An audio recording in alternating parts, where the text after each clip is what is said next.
So this is going to be the Barichara update number 26. And today, what I want to do is I want to spend a few minutes sharing with you. I'm actually not going to present slides today, but I want to do some storytelling around two things that are happening in the bioregion, in Barichara itself.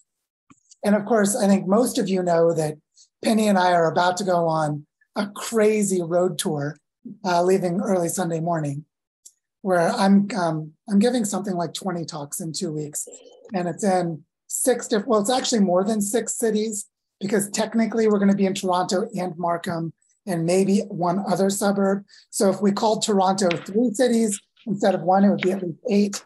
I've just been sort of I've been clumping them together as though Toronto is the city for simplicity's sake, because as we all know, large metropolitan areas are incredibly complex. And so, so the greater Toronto area is sometimes the phrase that's used to capture more broadly. But on Sunday, Penny and I are leaving, and we're going to have this really intense set of talks and visits.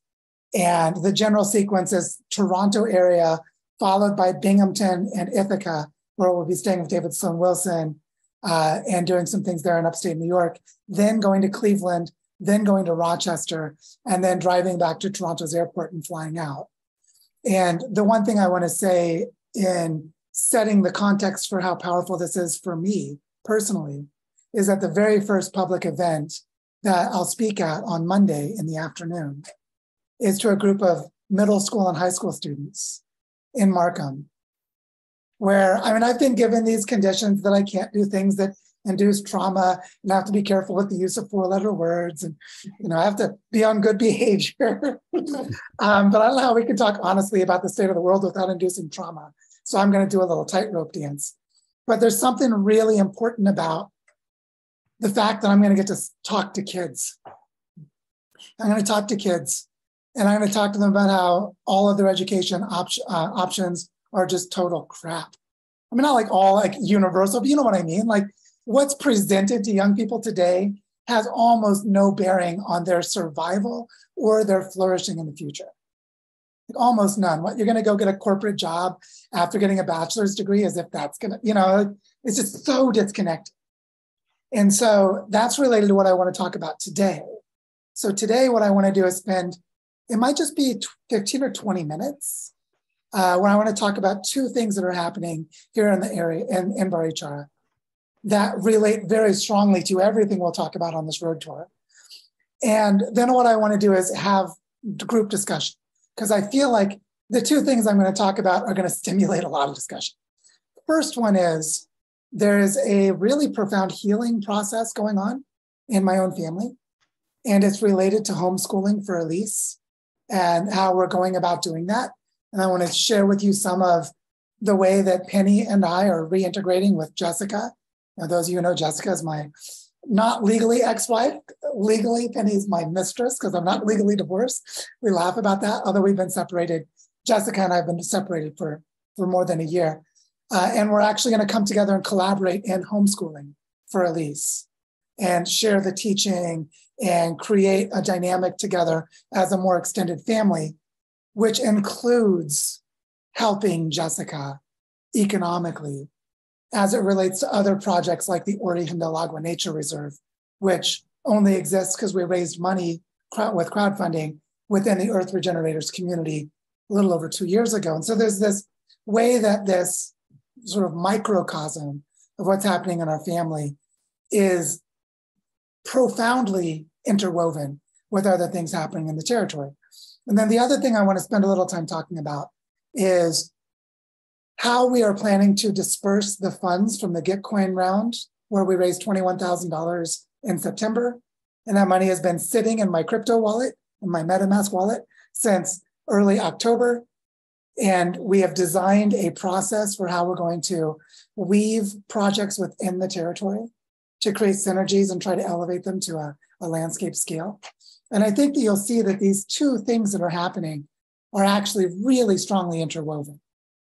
And they're interwoven thematically and what I call an ecoversity, as we talked about creating the Barichara ecoversity.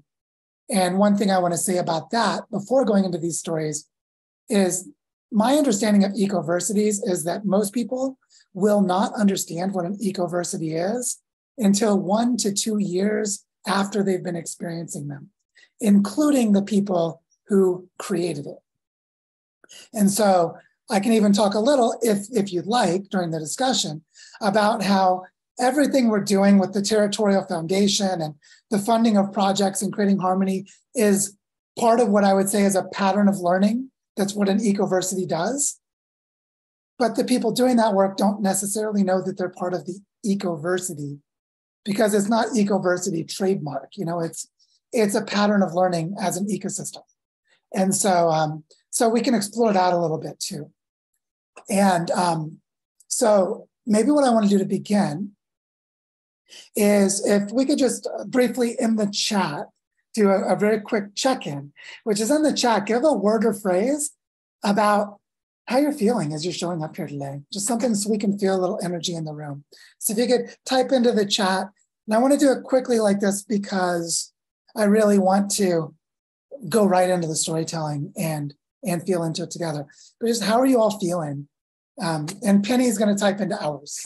Although Penny, you could also speak if you wanted. She likes typing. Okay. Penny is wobbly. Benji is feeling aliveness. Mitty is saying, feeling contemplative about processes in the field. Oh, Mitty, we will feel that connection in Barichara. Curious, practicing equanimity, curious and appreciative, excited, hopeful, fresh. This is some nice energies, nice mix of energies. Energized and technologically challenged. That's my world. Curious, a little shaky. Ooh, this is nice. What I like about this is I can feel energetically this sort of mixed place of like inward engagement together with being drawn into outward engagement spread across us as a social system. That's very interesting. So what I want to do is I'm just going to like put myself sort of in presenter mode. Oh, Quinn, you had a question or a comment real quick? Or was that an accident? Oh, okay. Yeah, it was an accident. So. Okay, no worries. Just wanted to be sure. So what I want to do is I want to tell you a little story about my life with Jessica, who's the mother of Elise. Jessica and I were together for 18 years, married for 15, had a child with tremendous intentionality. And that's come up in many places in webinars and other places I've talked about in the past. And the one thing that we were always really well integrated in was how we wanted to raise our daughter. So we came to Barichara 3 years ago looking for community and community projects to do reforestation work and integrate into the community. And we felt a really strong dissonance, I would say like disconnection with almost everything that's offered for how to educate or raise a child. Like, oh, well, there's this alternative school. It's good in this way, but not in that. We're definitely not going to the public schools. We don't want to be in mainstream consumer culture. We'd like to get out of the United States where there's so much debt and so much consumerism. Like, we just, so many things that we had to strip away from our lives. And so when Jessica and I started our separation, and then later Penny arrived into the scene, and Penny and I have integrated so many things in our lives. One really confusing thing was, how do Jessica and I raise Elise together? And how do we manage the way that we educate her, the way we make choices? And one thing that happened throughout last year is that Jessica did not take the time that I took to, like, I spent a lot of time grieving and healing in the separation, and Jessica became more disoriented and disconnected during the separation. And so that meant there was a time lag or a gap between where I was in my readiness to collaborate and where she was. And that means that almost all of last year, when I would attempt to have conversations with Jessica about Elise's education, it was just really hard to do. And we wouldn't get very far. And so even though Jessica literally filled notebooks, she used to do journaling about all of her ideas for Elise's education, and she has beautiful ideas. So what happened was in the last week, we had come to a place where, because we weren't having these conversations, we were living within constrained choices. We saw that there were 2 or 3 options to us. None of them was really what we wanted. And some of you know that I've been helping to bring in resources and mobilize capacities led by other people in the community to eventually create a different learning model. Like there's this Pasos de Agua project, which is a pedagogical approach to having children walk the watershed and restore the watershed of the Barichara River. And there are other activities happening in the community. And I play whatever role I can to help those things, whether it's bringing funding to them or connecting people or just playing a supportive role in the design or helping other projects like the Centropic agroforestry work that came onto the scene that wasn't specifically working with kids, but they're all connected in the future. There's a lot of this kind of stuff that I was still able to do, but I couldn't collaborate with Jessica, and she's the mother of our child. So this brokenness of what our structures are and what we're trying to do was so like front and center that we came to a place of choosing one of the best alternative schools in the area that we were just going to enroll Elise in. It's called Funda Reserva. It's a very good school. It's a private school. In US language, it'd be like a charter school. It's a private school that actually is credentialed with the public school system, so they have to meet the criteria. And it's very much like a Montessori or a Waldorf model, that it's not age-based, it's child-led learning, there's a lot of time outdoors. They have a community garden, and that garden is where they grow food for their cafeteria. A lot of things I would say, wow, this is a good school. But they start at 7 a.m. and they end at 4 p.m. And they're the longest school day of any of the area schools. This is important because Elise just turned 6 years old.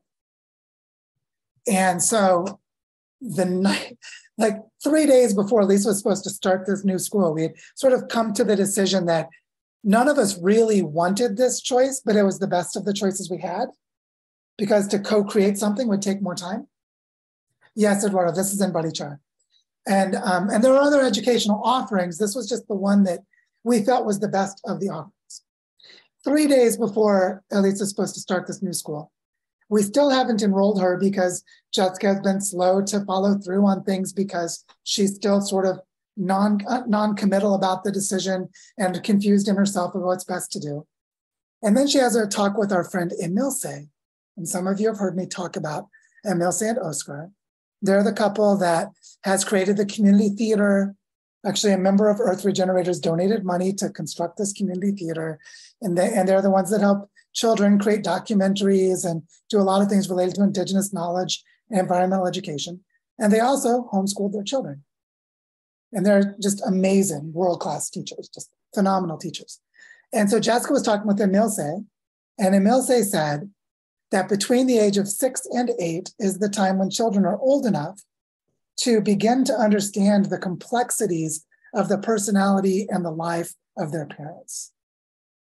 Like the child themselves is developed far enough that if they spend time with their parents, they'll actually know their parents. But if they get put in schools, they will know the world of their schools, and chances are very slim that even as adults that they will know their parents as people, because they get pulled in a very different direction. And so Emilce was saying this time between the age of 6 and 8 is the time in which the lasting relationship between child and parent can fully be integrated. And that while it's not 100% cut and dry, it's really hard to separate children from their parents at this stage and then maintain a deep, strong relationship. It's very difficult to do. And so this put Jessica into a bit of shock, like, maybe we shouldn't do this. So she sends us a message and said, maybe we shouldn't do this. Penny and I are like, we're about to go on this huge trip to the Great Lakes. We're super busy. We don't want to, we want to spend time with Elise. We're going to have Elise next week. We had planned to have Elise in school so we could have all of our meetings. And now what if on Monday she's not even going to school? What do we do? Like, created a sort of crisis for us. But what I felt as I did when I did the ACT matrix thing, which is I found the center in myself and I noticed, what is my dream that wants to be expressed in my future? And I even said to Penny, I said, I want to spend a few minutes imagining the way it feels in my body if Elise is getting the education that I really want for her. And I just laid in bed, I laid on my back, and I started feeling it. And as I started feeling it, there were very concrete things like, wow, she's really excited to go to school. She has lots of friends and she loves them. When she comes home from school, whatever her school is, she wants to tell us because she's so curious and engaged. Oh, she does things with me. And I see her like planting trees and collecting seeds. And I see us doing things with our hands together. And I know Elise and she knows me and I could feel it. It's all very concrete. And then what emerged in me in that moment, that like 20 minutes of feeling into my body, was that this was the opening where Jessica and I could co-create again. And Penny and I were like, well, what do we do? And there's an element to this that's really important. And I won't go into detail because it's Jessica's personal information. But the one part I can say is Jessica, because she's still legally my wife, she has a visa to be in Colombia, or she will once she gets all of her paperwork, because visa processes are difficult for all of us. She will be on a beneficiary visa as the wife of someone who has a Colombian business, which is similar to not having a green card in the US. She can't legally work in Colombia. And so she doesn't have a way to earn money. And she and her partner, Oswaldo, who is a local ecologist who does reforestation work, the two of them have been leading the reforestation work on Origen del Agua, this nature reserve that we bought with crowdfunding, which is a very important project for the whole territory. And so Jessica's in somewhat of a crisis because she's no longer able to benefit from whatever earnings I make as we're separating our finances. She's really devoted to her work, but she has some modest savings to give her a buffer of time, but no obvious way to generate income. For her to devote herself to homeschooling would mean that she needs that financial pressure removed. And because Penny and I are in a situation where we actually have, between the two of us, a little bit more savings, not a lot, but a little more. And we have my Patreon support. And Penny does part-time contracting work, that we could support Jessica financially for us to collaborate in homeschooling. But we don't want to create codependency with my ex, and she doesn't want to be codependent with us. And there's a lot of delicate things there, very delicate things. So we all had to spend a few days exploring that. I wanted to give you that much context because for me, this way of creating a homeschooling model for our family is not just, oh, what is the best homeschooling materials that we use? Or how do we do nature connection? What kinds of rituals? All those things are part of the conversation. But the part that I think is most important is how do we live as community and extended family when everything in our market economy tries to break that? And so we've actually found a way to support Jessica in the way that we actually found money to support other people in the community to live out their dreams and their heart's purpose and to feel fully sovereign in that part of whatever they do and to find them the material resources they need to have just to relax their body out of fight or flight and into a place of dreaming and imagination and expression, so that together we can create a context where our child can do that. And so from there, we're piecing together how to do it. And of course, Penny and I are about to leave for 2 weeks and we're extremely busy. And so we'll mostly start the design work of how we do it when we get back in a couple of weeks. And the part that I wanted to share is that all of this is connected with the way that we're helping support educational projects and reforestation projects, and what I'm about to share with you, which is how we're creating synergies with other projects. Because part of what we want to do is create a pattern where there are some other families doing homeschooling. There's some educational offerings that exist, but they don't quite work. They've got their strengths, but they don't quite work, and how they can collaborate with each other. And all of that is territorial or landscape scale patterns. Territorial scale or landscape scale patterns. Not what is that initiative, but how does that initiative relate to the larger landscape processes? And that's where I want to just move into the story of what we're doing with the Gitcoin money. So briefly, for those of you who don't know, Gitcoin is a platform for open source software that has been modified for a kind of matching funds for people to raise funds for different kinds of projects. And they have a focused matching fund for what they call climate solutions or environmental projects or regenerative finance, crypto kinds of projects. And we raised $21,000. And we need to find the best way to allocate that money. So that's the brief context. We talked about it a lot in last week's Barichara updates call. And what we are doing right now is Felipe and I, Felipe, who has been leading a lot of the best education work with children in the whole territory. And he's got a background in deep ecology, permaculture, and conflict transformation. He used to work in war zones here in Colombia, creating the context for peace with intergenerational extreme violence. He's really wonderful. He's also an amazing dad. He's got 4 kids.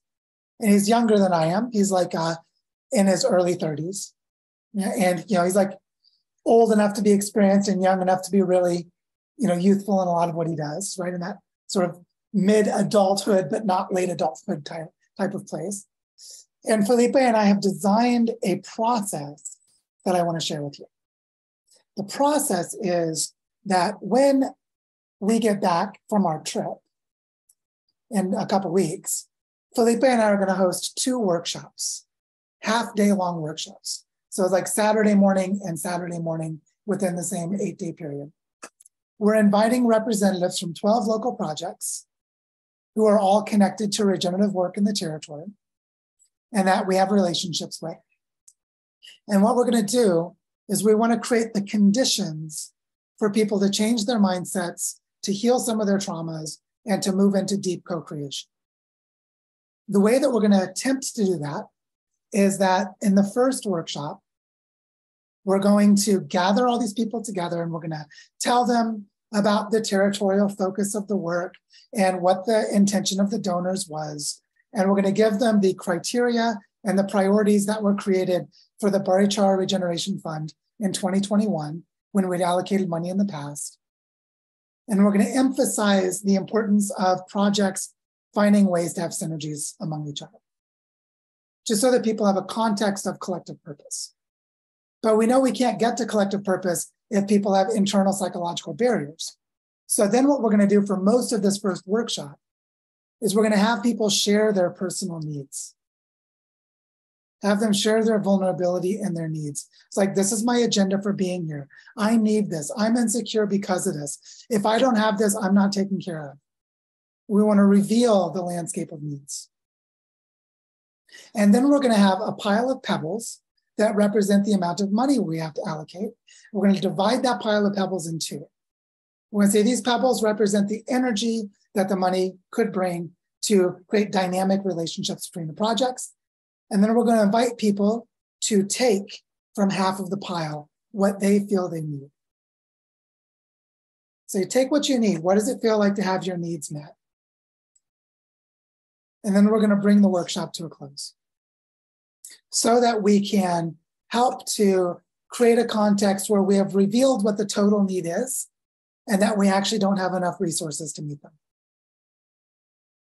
And so we want to aspire to meet everyone's needs, but it's not going to be met with the money we have, which will create a place of release and introspection. And then we're going to come back together in the second workshop on the following Saturday, and we're going to put the remaining half of those pebbles back in the pile. The others we'll keep them for people, or just keep a tally of how many I had and give them back to them. And then we're going to ask everyone to speak about their project that they're there to represent. And we're going to have maybe bowls or some kind of objects so that the pile of pebbles is in the middle and each of the projects is in a circle around them. And we're going to ask people to start going into the circle and gathering stones to put on the projects that they think are most important to the territory, not to put it on their own project. And then we're going to ask people to take string and draw lines, connect the projects together where they feel there are synergies and move the rocks to those synergies. So for example, there's the bioparque and there's the centropic agroforestry. But centropic agroforestry has a demonstration site in the bioparque. Someone might say that and then put stones from those 2 projects onto the string between them, so that we start to visualize and practice creating synergies. And then we're going to ask people if they feel comfortable to take the stones that were allocated to their personal needs and put them back into the project for the collective. And the idea is to come to a place of shared sentiment and shared action, say what is the best allocation of these funds among these relationships for the whole territory, which might include what are the remaining needs that haven't been addressed that we may need to address in a follow-up process afterwards, that the money we have may not be enough for. And this is a process of decolonizing money, and it's a process of creating transparency and collective trauma healing, and a place of doing mapping of processes and synergies that breaks down the mental model of projects as isolated islands. And so I wanted to share this because this way of thinking about integration and healing is mirrored in the way that Penny and I are working with Jessica for Elisa's homeschooling. And it's also mirrored in the way that Ori Hindalagua, the project that Jessica's leading, is connected with some of her education work she wants to do with children, which is related to how she wants to do homeschooling with Elise. And she can actually find her way into the web of synergies to be supported by the community, as can others in their own right. And so I want to remove the spotlight now. And if it'll let me, will it let me? It's not letting me. There we go, I have to do it. The button wasn't working. Because what I want to open up is a space for us to have a conversation about what do we see happening here? When we look at something like the breakdown of a family pattern, like Jessica and I separating, but there's this anchoring need that is so important, which is we all have to care for the child. And then Penny shows up on the scene. She wasn't planning to have kids, and is getting close to menopause. Like kids, that ship had sailed, and all of a sudden, Penny's sitting there going, this is a big change. And then here we are collaborating to find a way to support Jessica in a way that is not only good for Elise, but it's good for Jessica, it's good for us, it's good for the whole community. And then we want to go out into the larger web of relationships for all these projects where we're trying to bring energy and resources to them and create the vitality between them. And so I just want to create that context because there are a lot of questions that, a lot of elements of this I didn't bring in. We could go much further into the details. I'm happy to do that in the conversation. But what I want to do is just open it in this way because I feel like there's a way in which we re-indigenize ourselves by recognizing, like, if I was in an indigenous culture where maybe like this idea of monogamous relationships with marriage, which are connected to civilizations, and there are various different anthropological arguments about whether there's polyamory or whether it's serial monogamy. And, there's some open debate about how all of that works. And it's a messy, complicated set of topics. People who have been in open relationships and polyamory or have been in swingers, these kinds of alternative cultures, know that it's really messy. I have friends who are in those cultures and it's really messy. But I gotta say, dating is messy. People who cheat on their partners is messy. It's human relationships are messy. So what I think is really interesting about this is how do we create systemic healing? How do we do that? And so I feel like there's a deep healing process inside of myself, inside of Jessica, inside of Elise, inside of Penny, that is happening among us as this little kernel. And then there's something much bigger that we think that energy is going to change things in the larger environment. We think it's going to do some really powerful things. So, Midi, please. Well, once again, Joe, what you're sharing has my body saying a wholehearted yes. And I trust my body reactions. And again, I'm relating what you're sharing this week to Vivero and what it is I see us trying to do with Vivero and aspiring to do with Vivero, because it's really clear to me that Vivero is a community engagement process as much as it's a way to get money into a system. And I sit contemplating, how do we do that? It's going to be a different dynamic to what you're speaking to, because the beauty of what you're speaking to is that it's a local place and people can get in the same room together and they can really feel so much more of the dynamic of creating things together.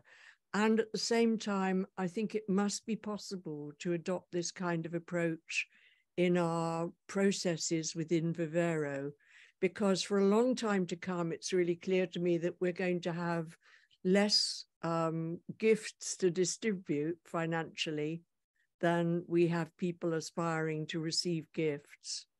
And it's always felt core to me that the people who need the gifts and the people who are offering the gifts should be engaged in the process of deciding how the gifts get distributed.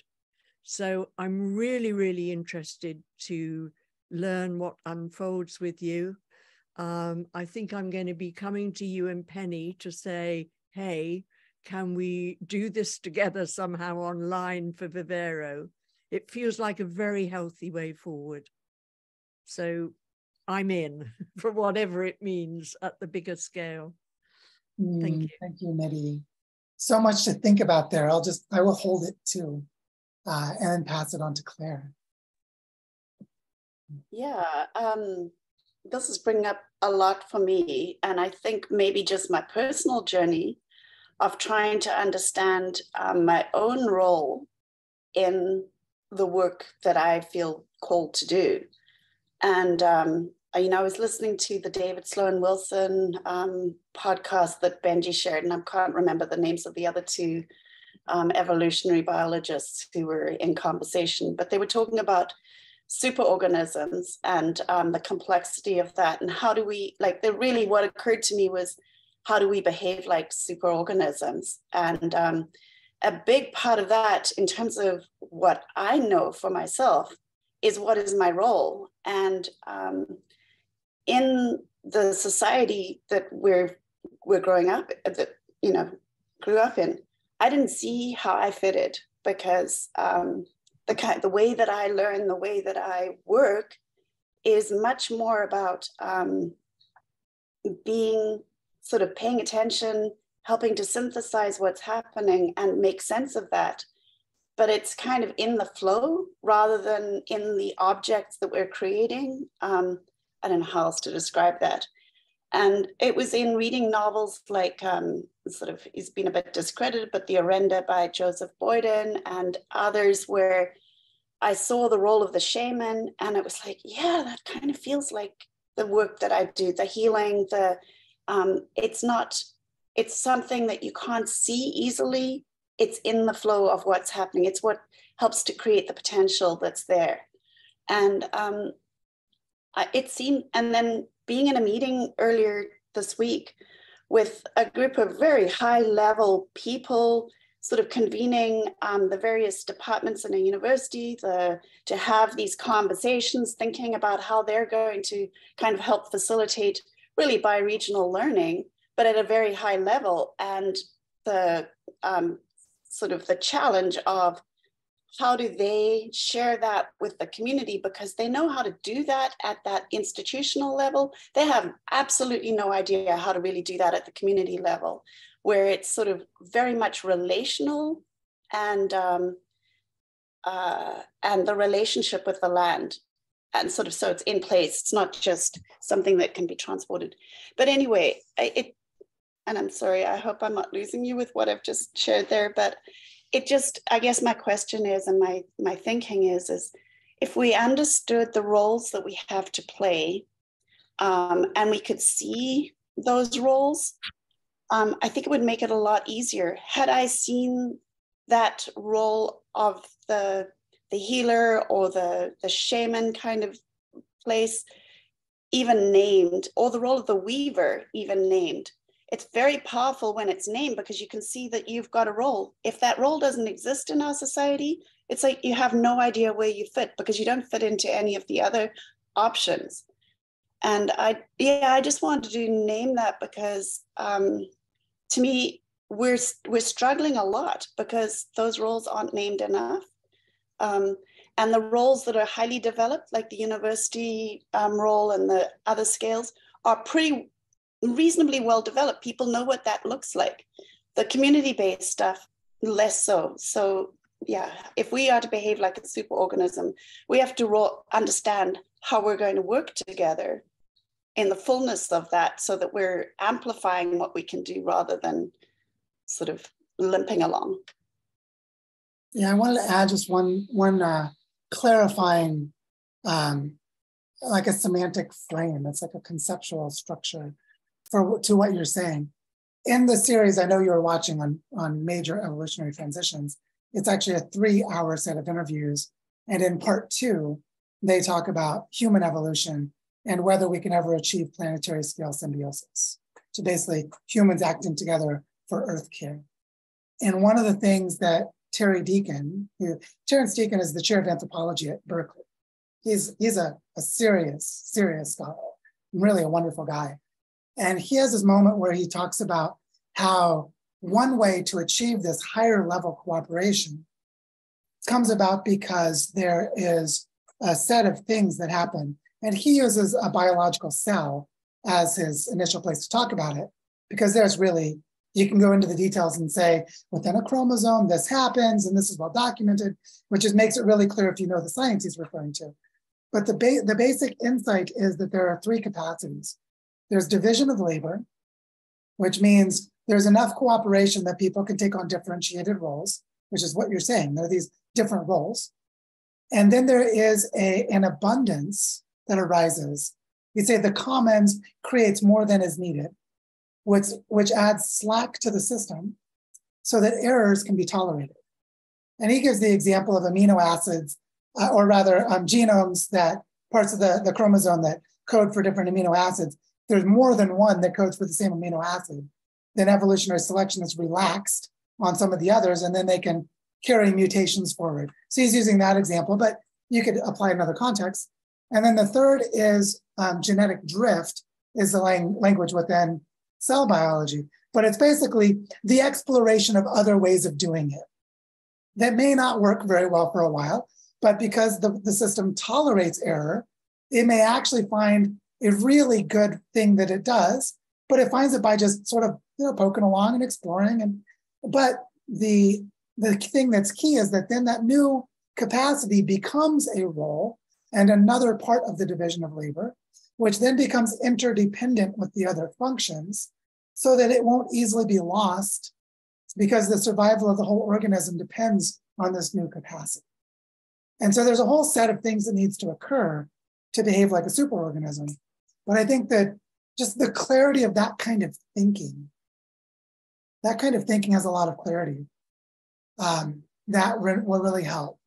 And so I think that I'll do one better, maybe I'll give you the link because I was watching it and I've got it right over here. This is the link to the meeting where they're talking about this. And it's Terence Deacon is who I'm referring to. That video right there, I'll take you there. So I just wanted to share that to say that we can actually apply cultural evolution insights directly to this, which is what Terence Deacon is doing in that commentary. On to Stan. Yeah, oh, thank you. Well, first of all, I think this is really an important part, of regeneration, of self. And then I really have liked working with Todd on sort of the idea of trust. I think regenerating trust is so at the heart. It's not just Vivero in terms of a GoFundMe kind of thing like Mehdi was saying. It's really, a trust development of social capital or natural capital. And then I really, don't trust logic so much. I like the listening part. And so I really like the direction Claire went from that towards superorganisms. and listening. You know, I think instead of the science of cells, what makes me think is more like you going out in the morning and listening to nature. You know, and E.O. Wilson listened to ants. And I think listening to nature is sort of at the heart of what you're doing with Elise and what we all need to be doing in terms of trusting our nature, getting back in touch with our nature. And for me, that happens with pets. It happens with plants too. It happens with worms, you know, being in the dirt, you know, being with the weeds, you know, in the case of, you know, Barichara, getting rid of the invasive species. But it's the regeneration. You know, you can see it, you can feel it, actually. You can smell it. And I think that's very reassuring. And I think that's at the heart of what you're envisioning for Elise. Anyway, I just wanted to sort of call that out as a process, not so much as a noun or a name or a science, but as a method. I think what, you know, the heart of place is kind of sensing, you know, listening, but deeper, sensing and intuiting that. And so I really love what you're doing with the regeneration of place with Elise and place with your family, two different places. And I think at the heart of trust, it's got to start with self. You know, you've got to trust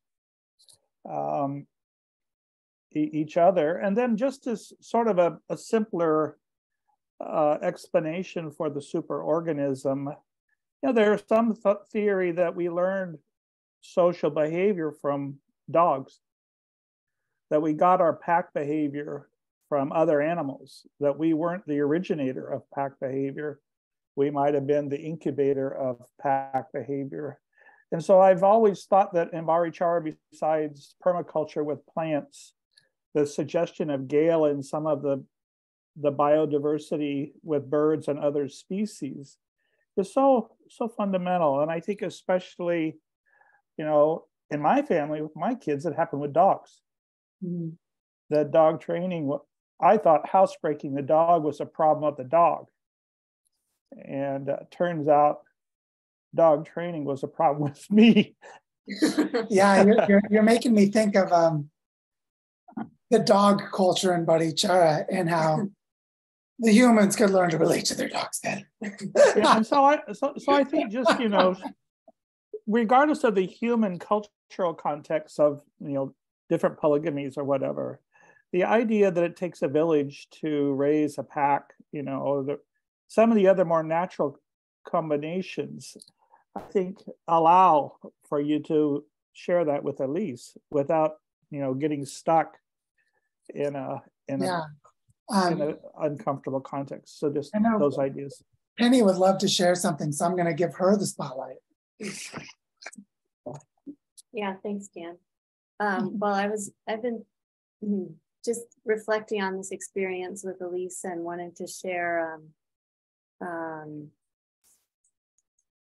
Like part of my process has been thinking about like the different fractals. So it's not just, well, what's good for our family, but what's good, what does it mean to actually embody what we're talking about here, to really embody regeneration, and like at every scale.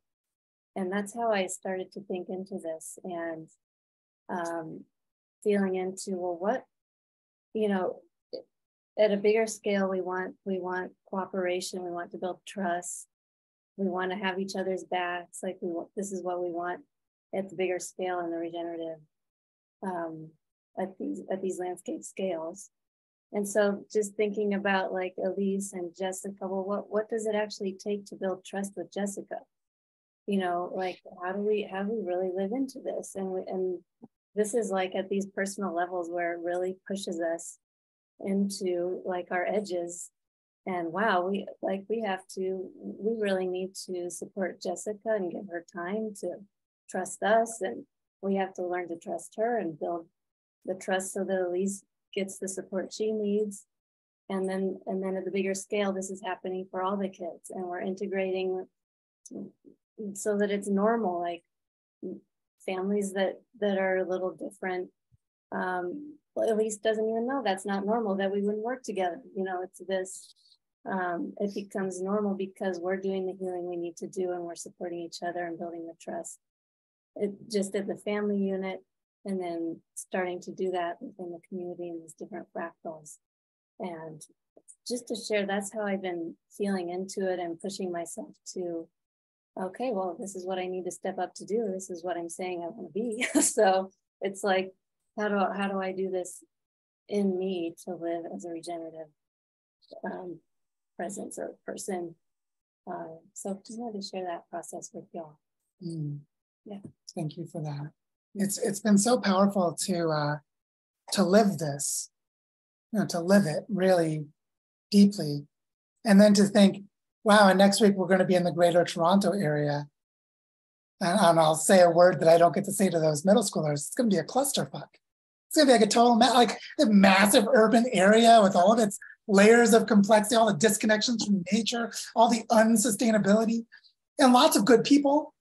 We're going to meet lots of good people. We're just going to sit in the middle of that paradox, and how important it's going to be for us to feel, you know, what did it feel like to ask, what does this 6-year-old child need in the context of the whole planet? Because what would any 6-year-old child need right now? And so I was like, oh, they need nature connection. They need to know themselves. They need to know that they're in community and someone's got their back. You know, they need to know how to grow food or how to plant things, how to grow things, like some of these practical things, and you know how to cook.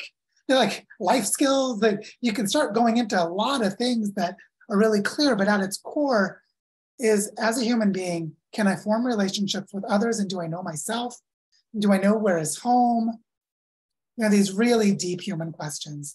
So it's been quite a grounding meditation for us to think bioregionally in such an intimate way. Richard, on to you. Hi, everyone. Yeah, thank you, Joe, Penny, for your sharings. It brings up a lot of things in me. I have 2 children, 2 girls who are 15 and 12, and yeah, way past that 6 to 8 year old stage. Yeah, and just kind of feeling as though there's a sense where I am at the moment. The children are being punished, and you know, they've been through a hugely traumatic time. You know, time off school, and yeah, now they come back to school, and if you don't have a pen, you get a detention.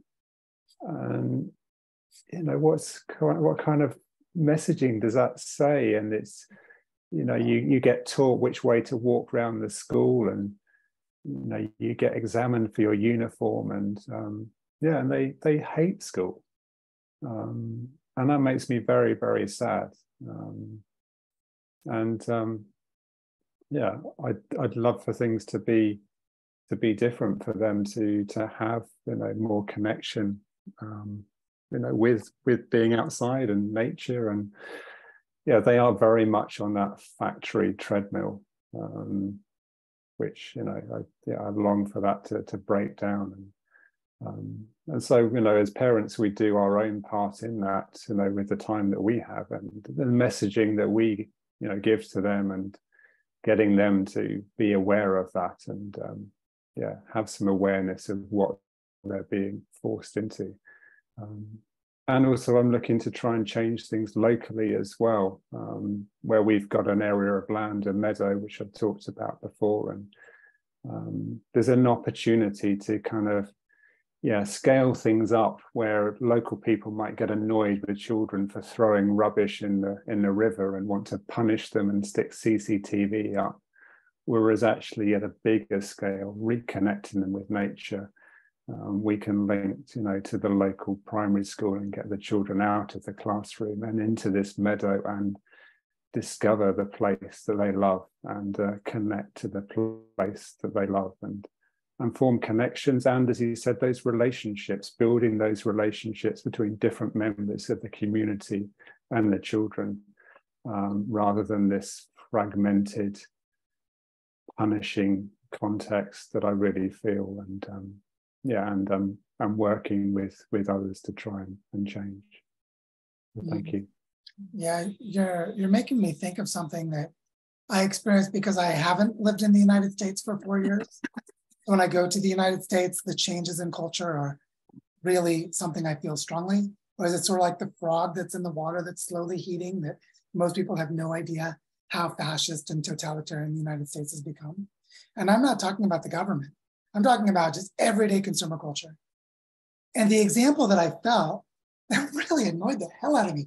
When we did this trip to Missouri and Illinois, we rented a car.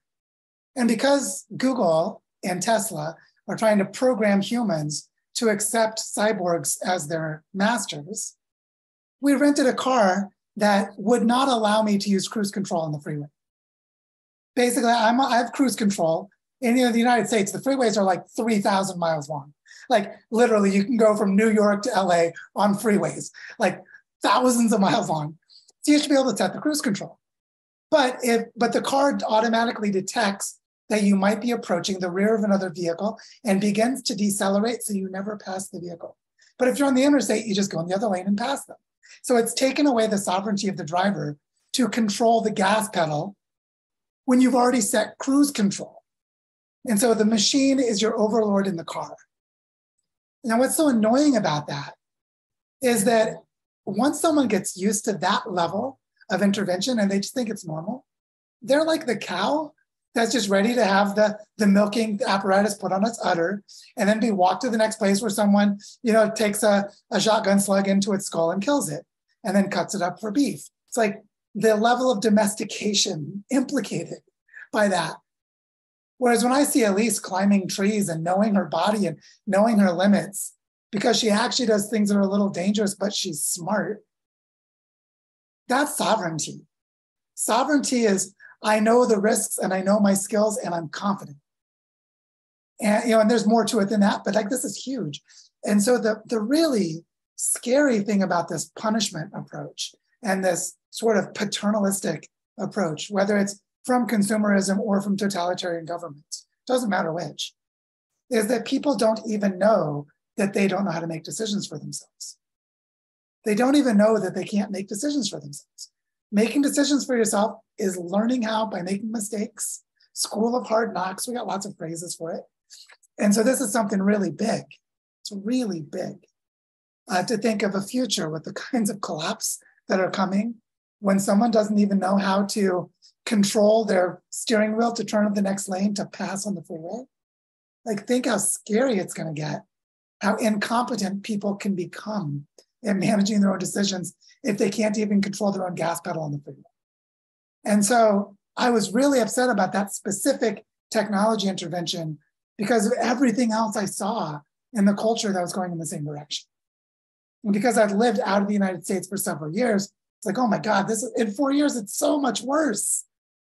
Whereas most people are like, oh, it's kind of cool. The car does that now. Like my phone does this for me. And I'm like, I thank you for letting me think for myself. Farm kid, think for myself. And so anyway, I just wanted to add that it's so invasive and pervasive, which is why almost all sci-fi is dystopian, to recapture that. Stan, back to you. Yeah, I just wanted to pick up on, well, first of all, Richard, your thought reminded me of, getting back to the meadow and the farm, but especially Penny, when you talked about, the fractile, getting it down and scaling it up from at the cell level, at the germ level, at the multi-species, the superorganisms, the mother tree, kind of the mycelial level. But one of the things that, with child behavior, kids really like meeting their grandparents and their cousins and their uncles. And the nice thing about the grandparents and the cousins and the uncles is they can contradict your parents. So, your parents act like they're right, and they're in control, worse than a car. They're acting like they're in control and know everything. But the grandparents know your parents don't really know everything. And in fact, they know the real story. And so that is at the heart of regeneration, that biodiversity kind of thing. And especially uncles and cousins, it's the near parts, it's not a whole bioregion with a big university and all this kind of school stuff. It's, hey, your uncle has the same genes as your dad, basically. So look at how that turned out. And your dad really wasn't that good compared to your uncle. So I learned a lot from my uncles, and I learned a lot from but especially the grandparents, and the grandparents love it with the kids. So I really loved your trip back to the Ozarks, back home, Joe. And I think getting the family to help remind the kids about Joe is going to really help Elise, think about all the other cultures. And then I think, our biggest in our family, just personally, visiting with the cousins and the uncles is one of the hardest, because they're ranchers, and we're like city dudes. So, there's a whole nother reality that, there's a whole set of stories about tipping over cows in a snowstorm that, wakes up the kids. so those kind of things are critical. It's not just the plants. It's learning these cultural things, and these are so close to home, right? I mean, these are not science. They're part of the regeneration. So I just wanted to I know you've just been there in the Ozarks, but I think these really, and I loved what you said, Penny. I think it is a regeneration, and it's a cross generation. It's not just place, it's a cross generation. 7 or however many it's supposed to be. Cheers. No, thanks for that, Stan. I think one thing for me that I feel really deeply in all of this is that we have so many things in the various models of civilization that cause us to forget what it means to be human. And then those of us like Claire not fitting in, like holding on to the human element, even as Richard was saying, as the schools like squelch it from you. Like all these ways that happens. You're like, oh, the messed up kids are actually the promising ones. Like they're the ones that might turn out okay because they refuse to accept the programming. There's something about there are all kinds of subcultural genres of literature and movies and music. And I mean, like I listened to Metallica because they were anti-establishment, or whatever it was, right? That speaks to the importance of this. So just recognizing that this is really a big deal, this whole realm of conversation we're having now. And then on to Mitty. Stan's comments just triggered a question in me that was in me a little while ago. What role does Elise play in this whole process of deciding her education? Well, I'll start by saying that one of the most important things about Elise, which is individual to who this unique human is, you spend even a few minutes with Elise and you see she's got a strong personality. She knows who she is. She can be pretty, strong-headed and stubborn. She can ignore you and not listen. All these actually truly wonderful things. Frustrating as a parent, but wonderful. And one of the things that's a really clear indicator to us is that we cannot squelch that. That we have to do whatever we can to protect her ability to be heard.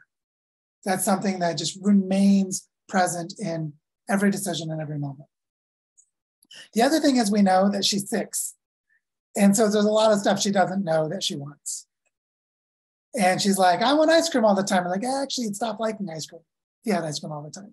You want ice cream enough to want it. We can help sort of guide and shape that. And one of the things that I think is going to become really powerful in this is because Penny and I are going to collaborate with Jessica to co-create opportunities for Elise. That we'll get to invite Elise into what I would just say initially are empowered choices. And we've already been role modeling choices and consequences and negotiating and agreements. And we've been doing that since she was 3. So she actually has a lot of capacity to do that already, more than a lot of other kids her age, even though she's still 6 and is very pig-headed. You know? And I'll like ask her 10 times, which socks do you want to wear? And she doesn't listen. It just keeps doing it. She's sick, you know? She's still a real human child, even though I see all these things that make her seem ideal, sort of idealized. But what's beautiful is that we will be able to feel into what gives her aliveness and vitality, and let that guide how we make decisions as we invite her to make choices within the context we're helping create, so that without too much time, she'll be co-creating her own education with us. That if she prefers to do this thing, like she says she really wants to be a ballerina. Why? Because she's watched a few too many Disney movies. All right, that's cool. But she's also really athletic and has a lot of physical ability. On her birthday, the girlfriend of someone else who's father of a child that she plays with, that girlfriend is a ballet instructor and offered her some free classes for her birthday. So now she gets to take ballet classes because she said she really wants to do it, and she's going to find out if she wants to do it or not. And so we're going to explore things she wants, because part of the way we're going to do homeschooling is we're going to have routines for basic learning, like reading and writing and basic math. We're going to have fairly fixed routines for her to learn routines. And then we're going to supplement it with educational offerings like taking swim classes or taking ballet, so that she can explore things she wants to do and get physical activity and things like that, but she can make decisions herself about what she wants to do for those things. And then she can do things like have friends and socialize, and we'll find ways to proactively let her be with her friends and things that she wants to do, which is really hard right now because she had 3 friends in her school last year and they're going to 3 different schools. So the society is broken. She doesn't get to be with her friends. So we try and help her understand that and then help her still be with her friends. And as we're doing this, we're very mindful of what we see as her needs, which are pretty obvious because she's a good communicator. And then we try to help her learn to make good choices in ways that are developmentally appropriate to where she is, which means we're trying to attune ourselves to that as well as we can.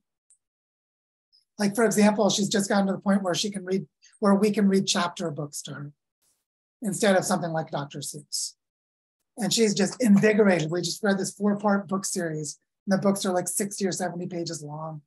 Large print, so you can read the book in a half an hour, but a half an hour of reading 6 or 8 chapters of a book is a lot. So a 6-year-old, she's there, and we are role modeling our love of reading. But she gets to pick the book from the collection of books she has. Which books does she want to read? So we're already doing some of that. And it's definitely going to be touch and go. But I think that this gets at the heart of what we're trying to do, which is, if you were to say, like in a liberal arts education, like how do you create, a civically capable, sovereign human being who could participate in society? We don't want them to do that as adults. We want them to do that as children and then carry it to adulthood.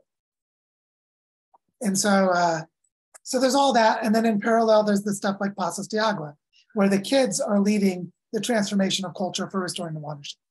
So these other community processes that we'll find our way into as well. But for now, this is the philosophy of it. And she's 6, so she's pretty error tolerant, as all of you parents know. Our kids can tolerate a lot of their parents' mistakes and still turn out okay. Thank goodness. So I think at least it's going to be just fine. What I want to do is ask, I saw Stan just raise his hand, but I actually want to ask if we might just go into a little moment of collective holding of this, and maybe do a round of brief sharing and then come to a close. And in 20 minutes, I have a really important meeting. So I wouldn't mind having a few minutes before that starts to have a few minutes. But what I'd love to do is to invite, and we can just do this, by passing the mic, passing the talking stick. like one reflection. And what I want to invite is, what is a reflection for you about how you were educated or how you were parented? That there could be something you didn't like or something you did like, either way. Just something about how you were educated or you were parented that has come up for you in this conversation. And just name it and then pass to the next person. So like one thing I'll name, and then it's okay, I'll pass it to you, or do you know what's okay. Is it, well, will anyone be ready after I go? Anyone want to volunteer to go next? Okay, so Stan's ready to go next. Okay, so one for me is that I grew up with my mom seeing that I was the child most like her. And so I was the one who's going to go to college and have full ride scholarships and stuff. And my mom never went to college. It's the first in my family to go to college. So my mom accidentally put a lot of pressure on me to fulfill her dreams. And so I've been really careful not to try to impose my dreams on Elise. And that tension is coming up for me right now as I feel like I'm doing a good job. And so I just want to share that's something in my childhood and the way I was raised. Because my mom was freaking amazing in so many ways, but that was something that rubbed me. And so I feel really good to be doing something a little different, but also remembering it from my mom. And then pass it to Stan. Yeah, no, Mitty's comment and your question reminded me of how I grew up. I was the first generation off a farm, and a farm is its own economy. And so I just thought my family had its own economy. I wasn't thinking about, outside of that. But one of the things farm kids learn is to help with chores right away. At 4, my farm cousins were learning to drive a tractor. All of us learned to drive a tractor. It's really slow, and all you need to do is watch, and so, the first thing we did that was helpful was, I ran the brakes and the gas pedal, and my cousin ran the steering wheel, and we helped drive a truck. And all my kids got to practice that as, it's a cool grown-up thing to do. And when I was 5, I got a job at home to burn the trash and take out the clinkers from the coal stove. But, I got a dime or a nickel or something for that. And I thought I was really important function for the family. And then I got to mow the lawn, and that was worth a quarter. And that was more than my sister. So I was more helpful to the family than my sister. But, but we needed to learn how to do the dishes, and we needed to learn how to clean the toilet. And those are all ideas of a self-sufficiency around the family and the responsibility. I felt a responsibility to not screw up the trash, not start a fire, around the house. So I think that's part of what's going. I like Nita's question of what is her role? And I think the idea of what is her responsibility, it's a shared economy, kind of caring economy, not just trusting, but actually able to have a responsibility to the community. Anyway, I think you're doing it intuitively. That was one of the big things in my life that I think helped my kids. Thanks. I see Anna's got her hand up, so maybe Anna will go next. Yes. Yeah, I just wanted to say that, Joe, your comment that you just made really resonated with me, because similar to you, I think my parents, wonderful, have supported me emotionally, physically, financially, and just so many ways. They were great. However, I was definitely, and my parents have even since admitted this to me in our adult years, that I was the one that they, out of me and my brother, that they saw as being the smart one, and put a lot more pressure on me versus him. And entering into, I am currently with my husband, we're in a place now where we are planning for a family. And that's been something that I have really held with me for my entire life. I felt it, and I've been, just thinking, how can I avoid doing that for my children while also ensuring that they live to their fullest capacity. So I really appreciated this whole talk, because it's definitely something that I've been thinking a lot more about recently, personally, in terms of how to raise children in a way that isn't so restrictive, the environment that we're kind of currently set up for in the United States and most westernized cultures. Thank you for that, Anna. Would you like to pass it forward? Oh, yes. How about Bennett? Yeah, I would also just like to echo that sentiment. I feel that, Joe. Thanks for sharing. One of the big things for me, though, was despite that pressure, I always had the capacity to kind of like choose my own direction, focused direction of learning. My mom was very good about kind of like just being broad and expansive with my choices. So a lot of what you're saying, I feel like I can relate to there. Let's go meaty. Well, I'm reflecting on this whole chain of child's responsibility, child's ability to decide. Like Joe and Anna, I can recognize that I, in many ways, held the pressure of especially my father's ambitions for me. And that had both good and bad consequences in different ways. But I think the thing that I received from my father was to never believe it wasn't possible for me to do anything. And he involved me early in my own choices. And I've certainly perpetuated with my children. And as recently as last week, my youngest son was saying how much he appreciated that. I think we often underestimate a kid's capacity. I mean, that's a broad generalization. I'm pretty sure Elise won't let you underestimate her capacity, what I know. But I do think that as a general rule, we underestimate kids' capacities to make responsible choices. And also we underestimate the benefit of them making mistakes from the choices they make and learning from them quite early. So I've loved this conversation. Thank you so much. I do need to leave now. I'd love to be able to hear other people, so I'll listen to the end of the recording. Bye, everyone. And maybe, Penny, are you ready to go? Yeah, I'll go.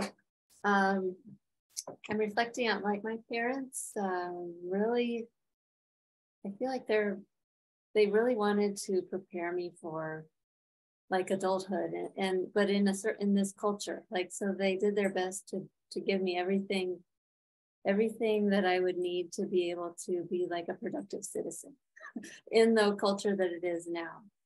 And so I had a lot of choice in that. They wanted me to be happy in that, but at the same time restrained to what it is, the modern world.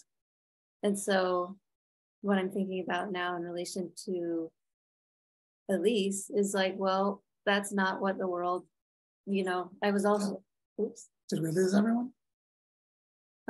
No, we got you. Okay, everything froze for us. Yeah. Okay, so I'm thinking about, well, what is, I never really fit into that, as Claire was saying. I wasn't happy in that, but because it wasn't really healthy, as we all know. So I'm thinking in relation to like Elise and what we're doing now, well, how would we give that same gift of helping her grow up and be a regenerative presence in the world, and in the world that we're living in with collapse and all of that. How do we prepare her for that? So that's what I'm reflecting on. And I'll pass to Jonathan.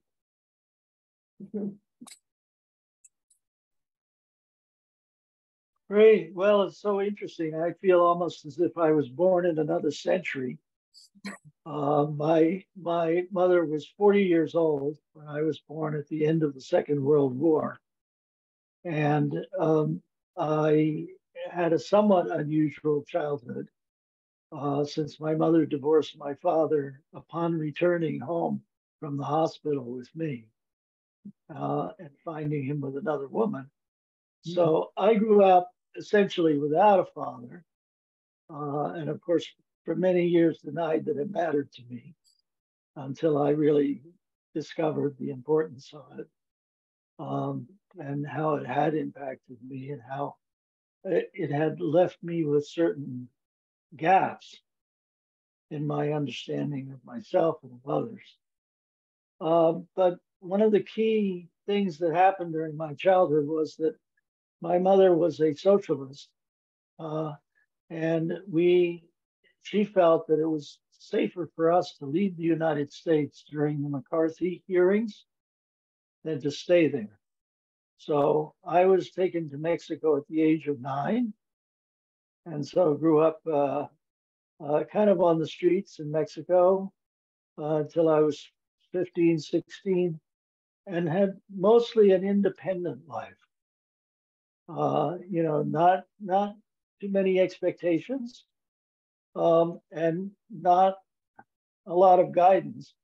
I kind of figured out how to make my own way in the world. So that was my childhood experience. Benji? Jonathan, that was so interesting. I'm so glad to learn more about that history. We're going to talk about that when you come visit. I can tell. We're going to have like good childhood story sharing. Benji, please. Well, I hope I get filled in somehow. That sounds, I would love to hear some stories. Yeah, my upbringing was odd. It was directionless in a lot of ways. I had somewhat dysfunctional relationships with my parents, although they were trying. I think they were just kind of unable in a lot of ways to give me direction that I accepted. And there was also a little bit too much trust in the system itself. They just kind of sent me off to school, and they're like, it'll figure it out. That's what it's for. But I was really lucky in that I had this, I've talked about this a few times. Some of you have heard this before, but I had access to this beautiful landscape right behind the house that I grew up in that was just enormous and open, and nobody was there. And I felt like, I sort of came up half feral in a way, just running around those spaces and just really deepening a nature connection. While going into the school system and rebelling, which was sort of how you described like the first 10, 15 years of my life.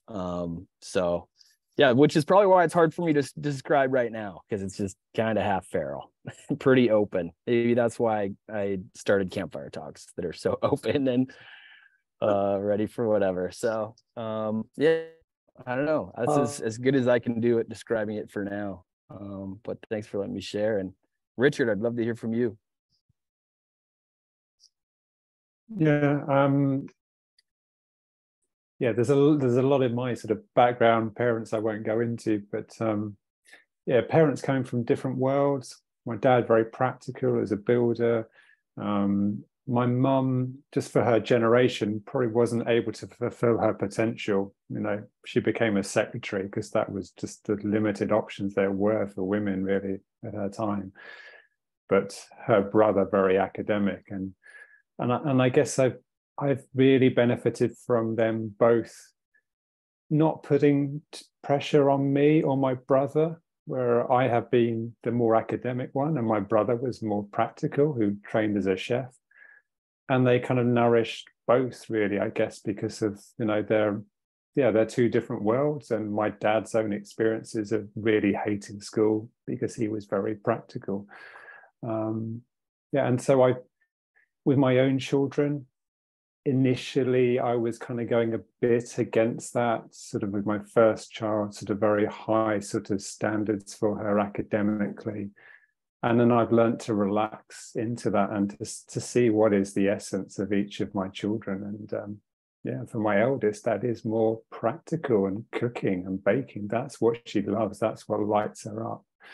Whereas for my youngest, it's more animals and kind of engineering, kind of like a super vet kind of. So I've learned to see their essences and just support that and nurture and encourage as my parents did. I will pass to Eduardo.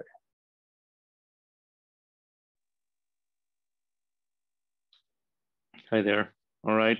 I think what I can call from my childhood is it was I live in a somewhat privileged position with my family. Always like we weren't wealthy, but we had a good life, and the relationship between my parents was not very functional. It was always like a lot of conflict there.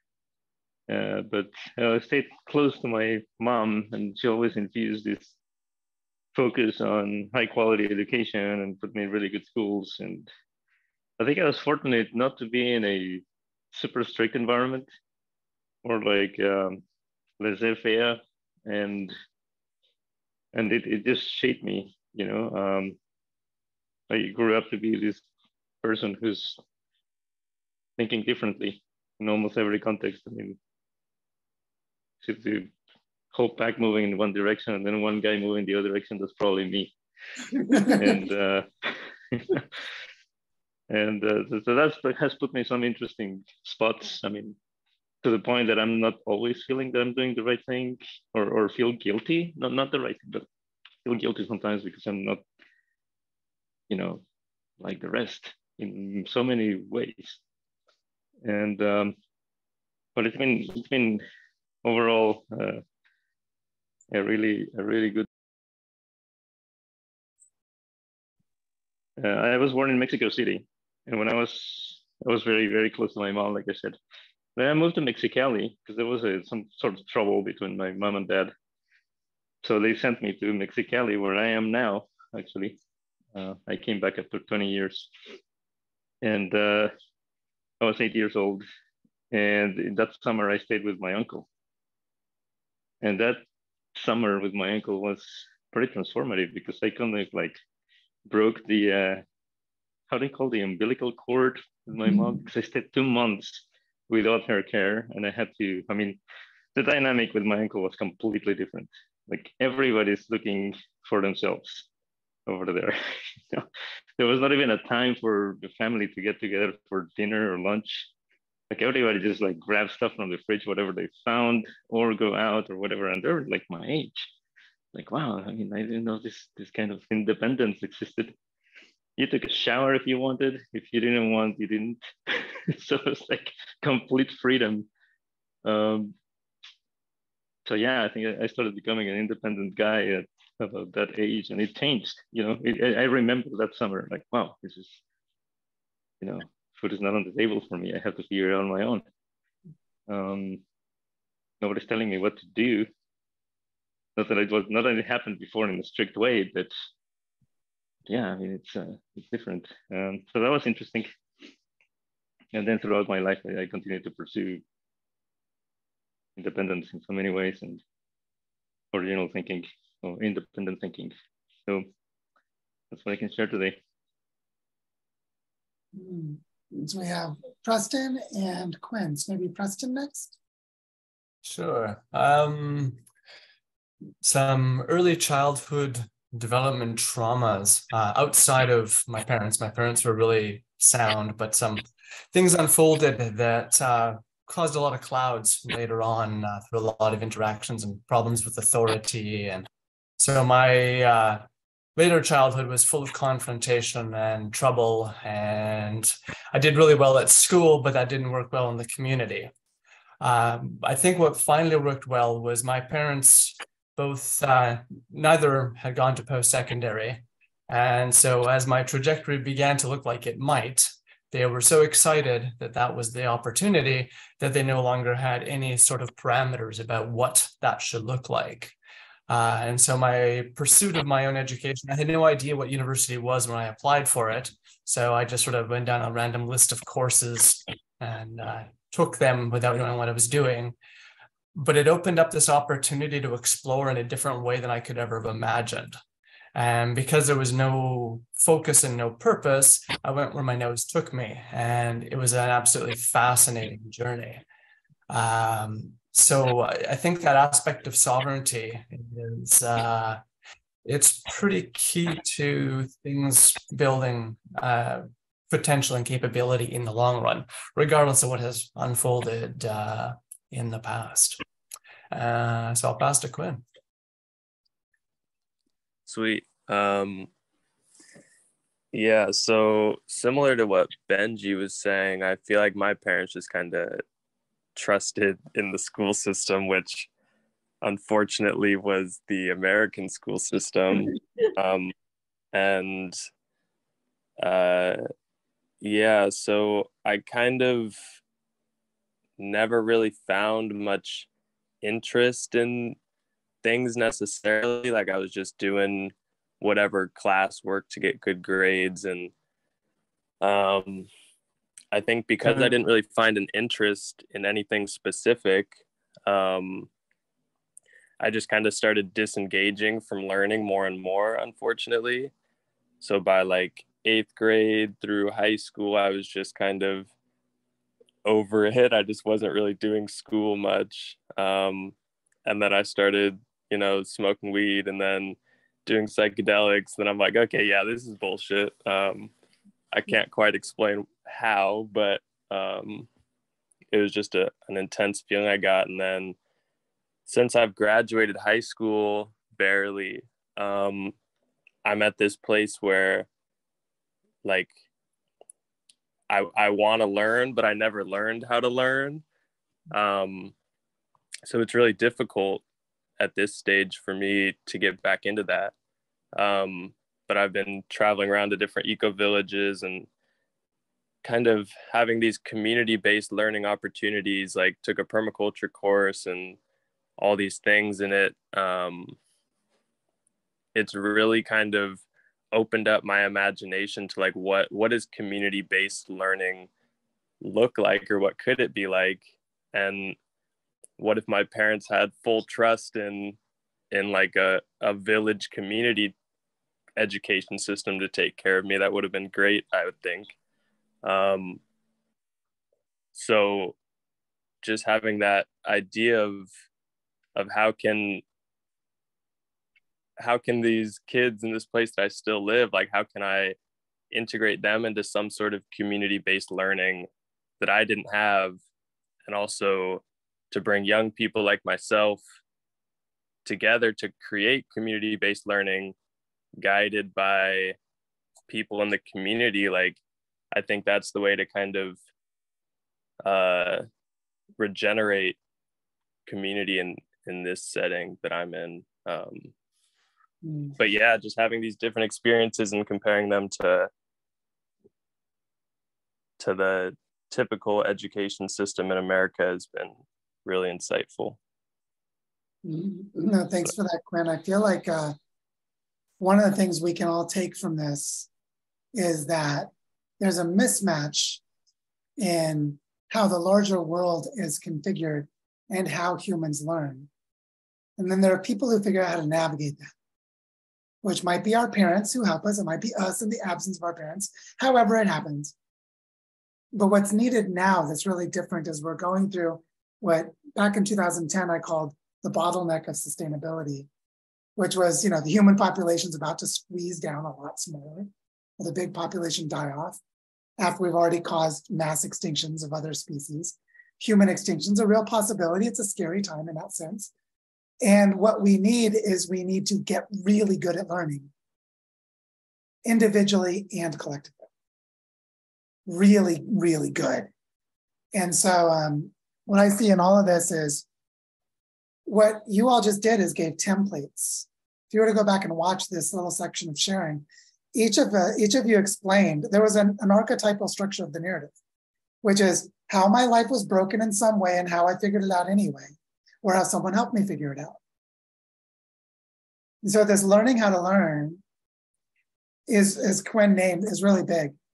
And I just want to say that Coursera, which is one of the biggest open source, open learning platforms, has a course by an education psychologist at Harvard. I think it's Barbara Oakley. It's called Learning How to Learn. And Coursera recommends everyone take Learning How to Learn before they take any other course on Coursera.